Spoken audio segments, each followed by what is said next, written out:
So what happens to all this careful research? All the hours and dollars that MTV spends learning about who our kids really are? When all the tape is reviewed, what portrait of the American teenage male emerges? The water go. Oh, God! Hot puke on my leg! His critics call him the Mook. That's right, M-O-O-K, Mook. And you can find him almost any hour of the day or night, somewhere on MTV. He's not real, he's a character. Crude, loud, obnoxious, and in your face. He's Tom Green of The Tom Green Show. There's a sewage plant in my anus, and it stinks. And he's the daredevils on Jackass who indulge in dignity-defying feats like poo diving. Brian Dunn, and this is poo diving.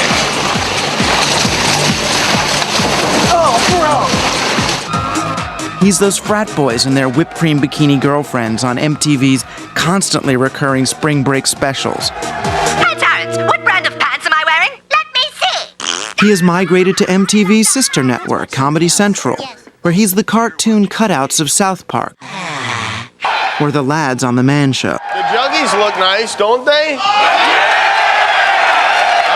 Eat those beans.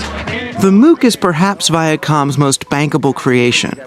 Once programmers discovered his knack with teenage boys, they replicated him across the length and breadth of their empire. Oh my goodness.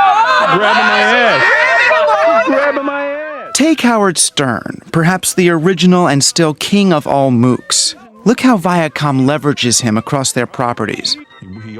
He is syndicated on 50 of Viacom's Infinity radio stations. His weekly TV show is broadcast on Viacom's CBS.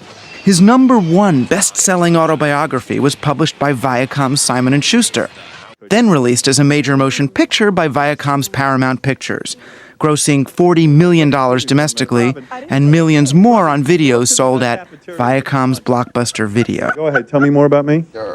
So does the whole teenage experience come down to this? Are our boys Mooks? Is John a Mook? I don't think so. Maybe all that research isn't really about understanding John as a person. It's about understanding John as a customer. I mean, they don't call it human research or people research. They call it market research. The MTV machine does listen very carefully to children. When corporate revenues depend on being ahead of the curve, you have to listen.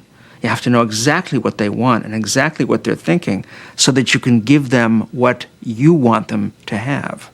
Now, that's an important distinction.